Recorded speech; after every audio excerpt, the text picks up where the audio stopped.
इस वीडियो में हम ये वाला क्वेश्चन करने वाले हैं। Prove that A vector dot gradient of 1/r equal है minus A vector dot R vector over R cube, और ए के बारे में कहा है वो कांस्टेंट वेक्टर है। तो कैसे करेंगे? सबसे पहले आपको ग्रेडियंट के बारे में पता है, इसको हम लिखते हैं डेल ऑपरेटर से रिप्रेजेंट करते हैं, और साथ में हमारे पास क्या है 1/r। अभी जो डेल ऑपरेटर है इसकी वैल्यू होती है iota curly over curly X plus J cap curly over curly Y plus K cap curly over curly Z, और बाहर हमारे पास क्या है 1/r है।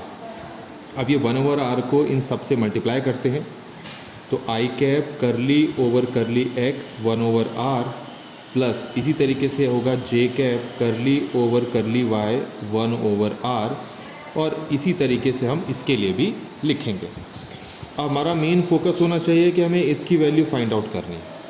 अब इसकी वैल्यू कैसे फाइंड आउट करेंगे? तो इसके लिए हमें यहाँ पर चेक करना पड़ेगा कि आर स्क्वायर जो होता है, पहले हमें पता होना चाहिए कि आर स्क्वायर क्योंकि इक्वल होता है X square plus Y square plus Z square के। अगर मैं इस पूरे को एक्स के रिस्पेक्ट में डिफ्रेंशिएट करूँ, मतलब पार्शियल डिफ्रेंशिएशन करूँ, तो आर स्क्वायर का डिफ्रेंशिएशन हो जाता है 2r curly R over curly x.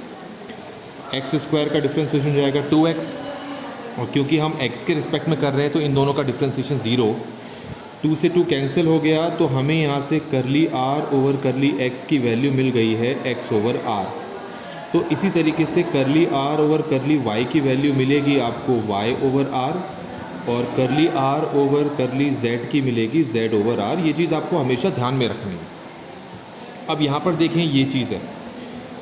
अब हमें यहाँ पर क्या करना है 1/r को डिफ्रेंशिएट करना है विद रिस्पेक्ट टू x। कैसे करेंगे ज़रा ध्यान से देखेंगे।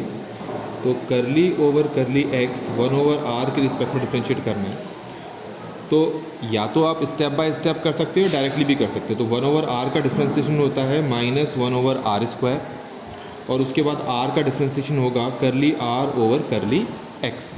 ये आपको पता होना चाहिए कैसे आया। इसके लिए आपको r को ऊपर लेके आना पड़ेगा, तो r की पावर -1 होगी।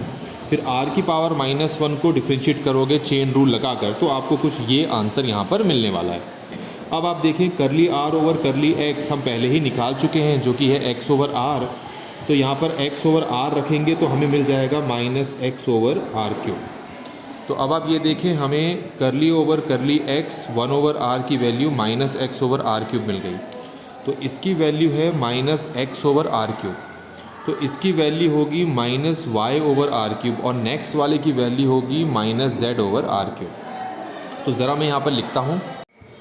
तो इसकी वैल्यू हमें पुट करनी पड़ गई -x/r³ प्लस इसकी वैल्यू पुट करनी पड़ गई हमें -y/r³, और ऐसे ही लास्ट में k कैप करली ओवर करली z था, वहाँ पर हमें मिलेगा k कैप, कितना मिलेगा हमारे पास, ये मिलेगा -z/r³। तो सब में से हम -1/r³ को कॉमन लें तो अंदर क्या बचेगा xi cap plus yj cap plus zk cap, जिसको हम क्या बोलते हैं r वेक्टर। तो हमें मिल गया -r वेक्टर ओवर r³। तो ये हमें मिल गया ग्रेडियंट ऑफ 1/r। बस अब आपको क्या करना है, ये वैल्यू को यहाँ पुट करना है, तो आपके पास आंसर ऑटोमेटिकली यही वाला आ जाएगा। इस तरीके से ये वाला क्वेश्चन यहाँ पर कंप्लीट हो गया।